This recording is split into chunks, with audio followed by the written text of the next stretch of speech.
有民众去家己的夜市啊买草毋做的李仔签回去食，毋过所发现讲这内底草毋看落乌乌烂烂凹凹，怀疑已经是害去啊。原来业者是解说讲，可能是草毋伤过9分，加上温汤水温度伤悬才会安尼。所在卫生局会派人去稽查甲了解。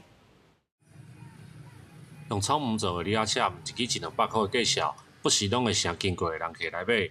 伫家己市的文化路夜市，有人客买草毋做的李仔签回去了后，伫网络发文讲草毋食起来烂烂，而且看起来拢变色去啊，感觉草毋无新鲜。我们也是觉得非常的对不起，对。然后他有说，就是希望我们也赶快把我们的品质掌控好一点，对。啊，我们也是赶快改善就对了。还生意很好呢。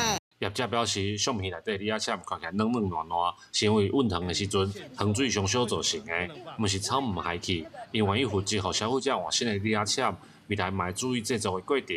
卫生局就表示，会派人到现场了解状况。新鲜的水果碰到那么烫的热糖水，它会有一点点软的。有关民众在网络反映在夜市买的糖葫芦有食安疑虑一案，那我们会在营业的时间派人前往稽查。